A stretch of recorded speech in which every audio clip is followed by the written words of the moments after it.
नमस्कार, जय जोहार। साथियों, जागो पंच में आप सभी का हार्दिक स्वागत, अभिनंदन।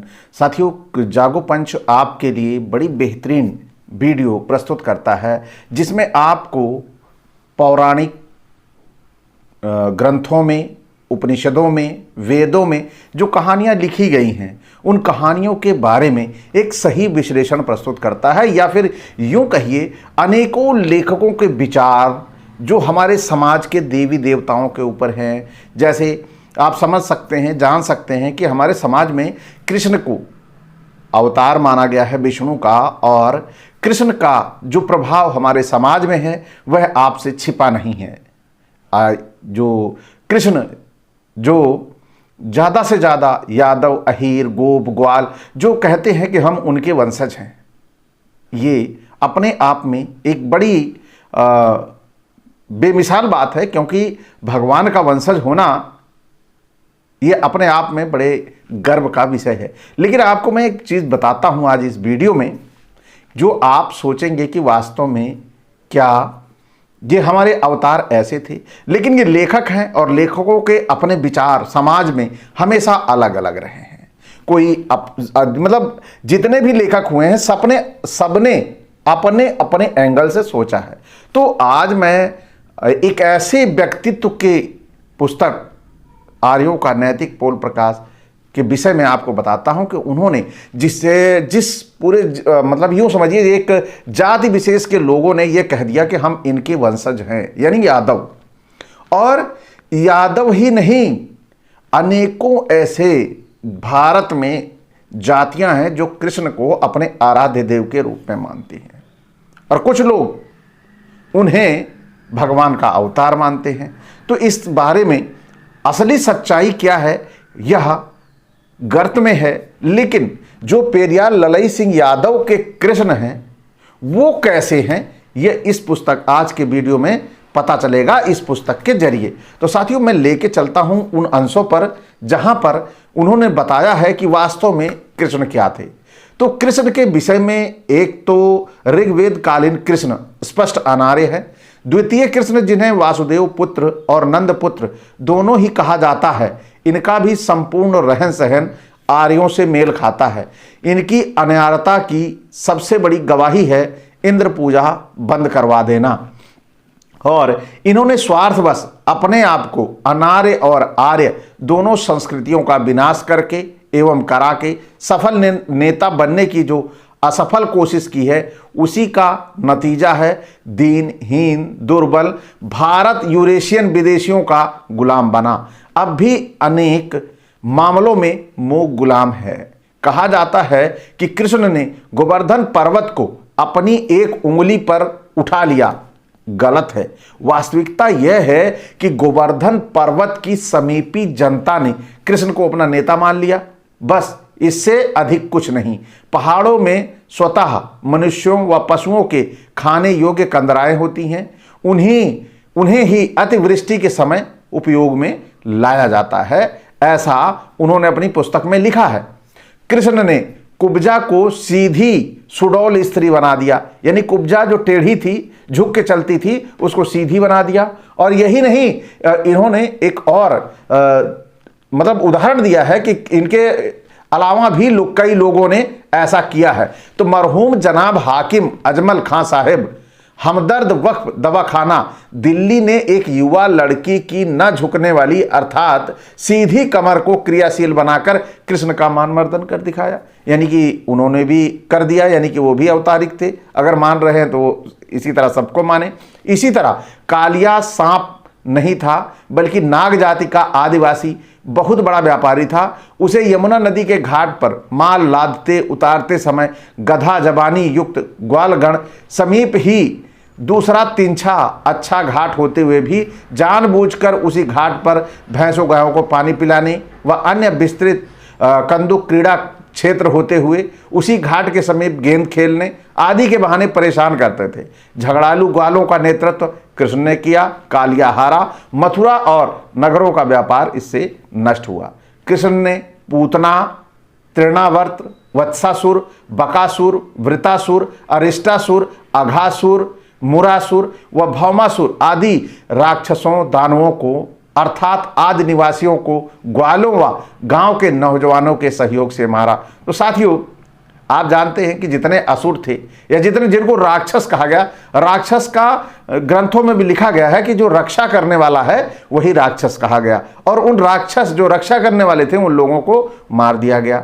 ये आपसे छिपा नहीं है। कृष्ण के नेतृत्व में अर्जुन ने खांडव प्रदेश को अग्नि में जलाकर जीता। कृष्ण ने काशी नगरी को जलाया। काशी नरेश, पौंड्रक और उनके पुत्र सुदक्षिण को मारा और जलाया। तो साथियों, ये बहुत सारी बातें हैं जो आपसे छिपी नहीं हैं। और इसमें जो पेरियार ललई सिंह यादव के जो कृष्ण हैं, इनके कृष्ण की अगर हम बात की देखें तो इस नजरिए से कृष्ण का जो चरित्र पूरा दिखाई दे रहा है, ये थोड़ा मतलब जिस तरह आराध्य है, विष्णु के अवतार है, वो सारा का सारा छिप जा रहा है, वो सब दिखाई नहीं दे रहा। आज भी स्वार्थ साधक नेता अपरिपक्व बुद्धि वाले विद्यार्थियों व अन्य युवकों के सहयोग से करोड़ों की संपत्ति आग में जलाकर अपने विरोधियों को मनमाने ढंग से कत्ल कर कृष्ण के पद चिन्हों पर चलने की दुहाई देते हैं। कृष्ण द्वारा चीरहरण, रासलीला एवं उनके भाई बलराम द्वारा 2 मास तक लगातार रासलीला की घटना का वर्णन परले दर्जे की अशोभनीय, निर्लज्जता पूर्ण खुला व्यभिचार है। इसके विस्तृत विवरण के लिए पुराणों में कृष्ण रचना को पढ़िए।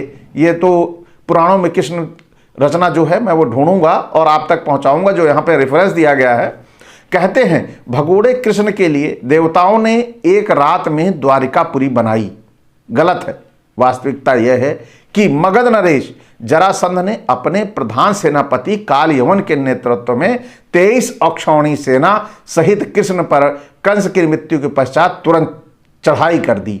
उसने कई बार मनबड़ ग्वालों को कृष्ण सहित मार मार कोड़ा चमड़ी के धर्रे उड़ा दिए। लहूलुहान, फटे हाल, मैले कुचैले, कई दिनों का मार्ग पैदल तय करने वाले ग्वालों सहित कृष्ण अपने आदि निवासी मित्र एकलव्य के पास श्रृंगवेरपुर पहुंचे और रो रो कर अपनी बीती दुर्दशा बार बार कह सुनाई।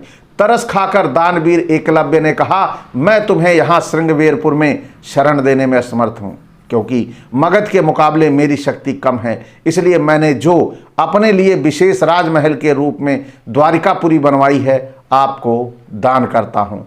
गुजारे के लिए अपना समीपी उपनिवेश भी आपको दान करता हूँ।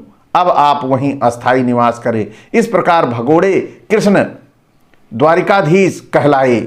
धीरे धीरे अधिकाधिक संख्या में उत्तर भारत में ग्वाल आदि कृष्ण समर्थक द्वारका के समीप उपनिवेश में अस्थायी निवास करने लगे, जो बाद में अभीर प्रदेश के नाम से पुकारा जाने लगा। भारत सरकार इसीलिए कश्मीर में मुस्लिम बहुमत कम करने के लिए हिंदुओं को अधिक संख्या में आबाद कर रही है। तो साथियों, यहाँ पर यह बताया कि वहाँ पर उसे अभीर प्रदेश भी बना दिया, द्वारकापुरी के आसपास के क्षेत्र को। ये सारी चीज़ें यहाँ पर एक नई, मतलब यूँ समझिए कि एक नया कृष्ण के विषय में एक नई जानकारी मिल रही है, ये जो हम बिल्कुल जानते ही नहीं, ये बिल्कुल हमसे छिपा हुआ है। तो पेरियार के कृष्ण है वो बिल्कुल अलग है।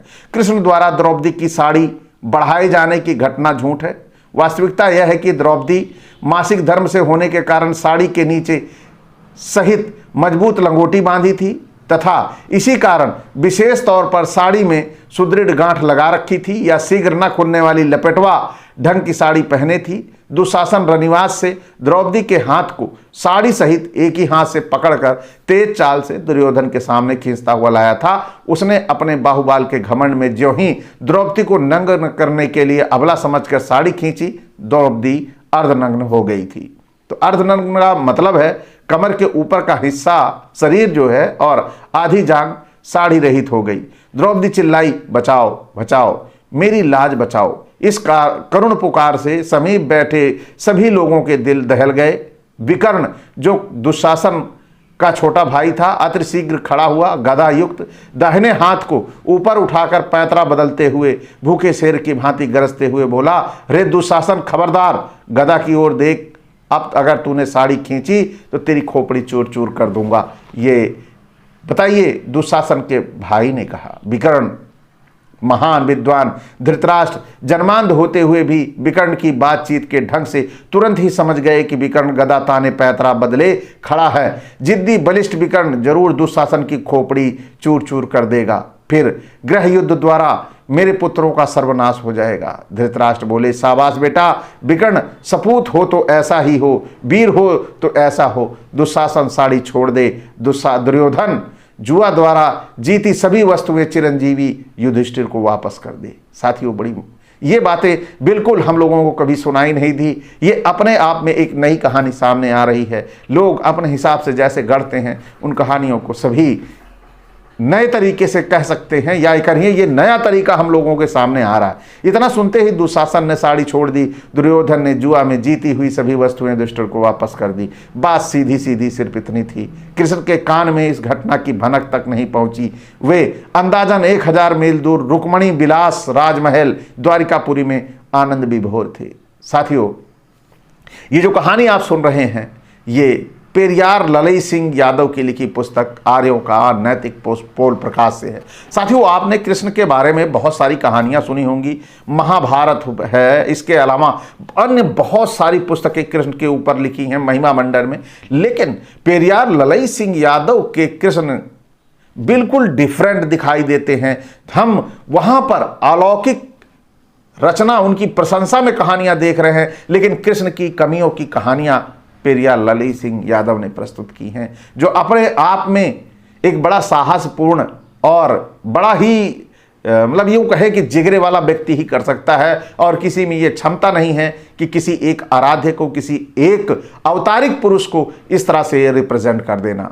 ये आप सभी के लिए सोचने का विषय है, और आप सभी यदि इस विषय को सोचेंगे नहीं, अपने एंगल से देखेंगे नहीं, तो हमें अवतारिक पुरुष अलौकिक लगेंगे। लेकिन क्या यही अलौकिक पुरुष, अवतारिक पुरुष, जब आज हमारी वास्तव में हमारे समाज में किसी अबला की इज्जत लुट रही होती है, तो क्या ये अवतारिक पुरुष आते हैं? या उनकी जाति में आज भी जो दंभ भरते हैं कि हम कृष्ण के वंशज हैं, उनकी जाति में जब अत्याचार हो रहा होता है, चारों तरफ एनकाउंटर हो रहा होता है, और चारों तरफ उनकी बहन बेटियों की इज्जत तार तार हो रही होती है, तो क्या हमारे वंश के वो अवतारिक पुरुष यहाँ दिखाई देते हैं? ये सारी बातें अपने आप में सोचने के लिए मजबूर करती हैं। हम अगरबत्ती सुलगाकर आस्था और अंधविश्वास में रह सकते हैं, अंधविश्वास में खो सकते हैं, लेकिन सच्चाई ये है कि आज कोई अवतारिक पुरुष नहीं आ रहा। हमारे समाज की बहन बेटियां बिलख रही हैं, उनकी इज्जत लूट रही है, और अनेकों प्रकार के अत्याचार पूरे देश में हो रहे हैं। आप सभी से छिप नहीं रहा। गाजीपुर की घटना अपने आप में एक उदाहरण है, क्योंकि ताज़ा उदाहरण आपको ज़्यादा समझ में आएगा। और हरदोई में कुशवाहा समाज की बेटी के साथ, और साथ में फतेहपुर में हमारे मौर्य समाज की बेटी के साथ ये घटना हुई। ये घटना बताती है कि यहाँ पर अवतारिक पुरुष क्यों नहीं आए। तो साथियों, ये सोचना आपको है, मेरा काम है आप तक संदेश देना। अब मेरा काम है हमारे लिखे हुए महापुरुषों की पुस्तकों को आप तक पहुंचाना। निर्णय आपका है कि आप कृष्ण को किस रूप में देखते हैं। इसी के साथ विदा, नमस्कार, जय जोहार।